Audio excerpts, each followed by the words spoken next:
Good morning বন্ধুরা। চারিদিকে পলাশ ফুল, আমের বোল, শিমুল ফুল দেখে বুঝতেই পারছেন বসন্ত জাগ্রত দ্বারে। তাই আজকে আমার রান্নাঘরে নতুন একটা রেসিপি, মেথি মালাই চিকেন।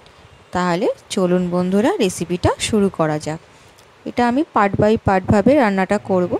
তো তার আগে আমি কিছু কিশমিশ, কাজু বাদাম, কটা আমন্ড বাদাম আর কিছু লঙ্কা আমি মিক্সিতে পেস্ট বানিয়ে নিয়েছি, স্মুথ পেস্ট। এবার আমি একটা বাটির মধ্যে একটুখানি নুন দিচ্ছি, আর আমি একটু মেথি শাক একদম চপ করে কেটে আমি একটু নুনের মধ্যে ভিজিয়ে রেখে দেবো।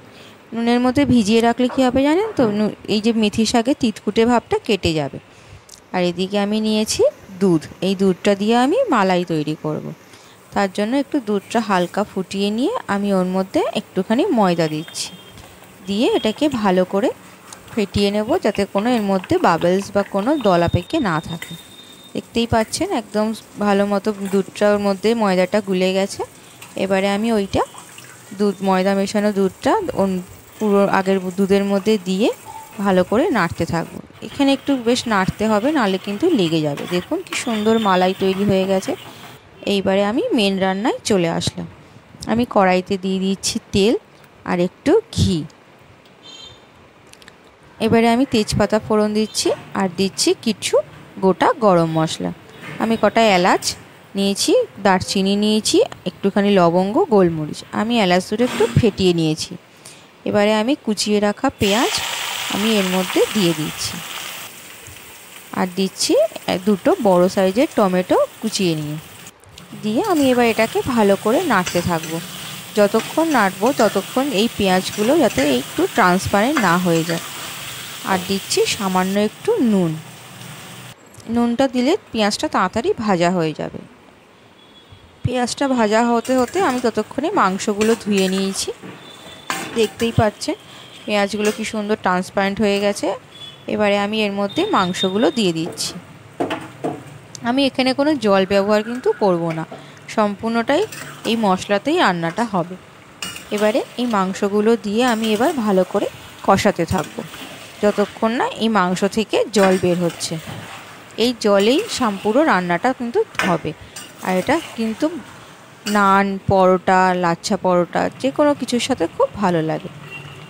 যে একটু মাংসটা কষানো হয়ে গেছে, আমি দিয়ে দিচ্ছি 2 চামচ মতন আদা রসা আর 2 চামচ রসুন বাটা দিয়ে আবার আমি এটাকে ভালো করে নাড়তে থাকবো।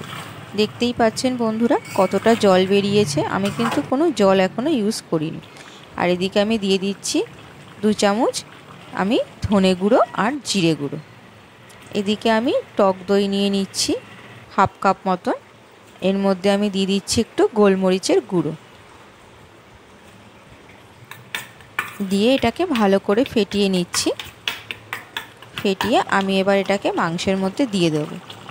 দইটা দেওয়ার পর খুব আঁচটা আমি লো করে দেবো, নাহলে দইটা দেওয়ার সাথে কিন্তু লেগে যেতে পারে। দিয়ে ধিমি আঁচে এটাকে আবার কষাতে থাকবো। রান্নাটা প্রায় হয়েই এসেছে, দেখতেই পাচ্ছেন মাংসগুলো বড়ি থেকে একদম ছেড়ে গেছে। আর এদিকে আমি একটা কড়াইয়ের মধ্যে নিয়ে নিচ্ছি একটু ঘি। আমি যে মেথি শাকটা আমি ভিজিয়ে রেখেছিলাম, মেথি শাকটা এবার এই ঘিয়ের মধ্যে একটু ভেজে নেব। খুব বেশি ভাজবো না, খুব বেশি আবার ভাজলে কিন্তু মেথি শাক আবার তিতকুটে হয়ে যাবে। জাস্ট হালকা একটুখানি ডিপ সবুজ রং যখনই হয়ে আসবে তখনই মেথি শাকগুলো এখান থেকে তুলে নিতে হবে। যেহেতু নুন জলে ভেজানো, আমি আর নুন দিচ্ছি না।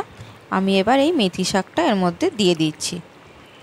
মেথি শাক এমনিতেই নুন জলে ভেজানো ছিল, নরম হয়ে গেছে। এবার মেথি শাকটা একটুখানি ভেজে নিয়ে আমি এবার এর সাথে ভালো করে মিশিয়ে নিচ্ছি।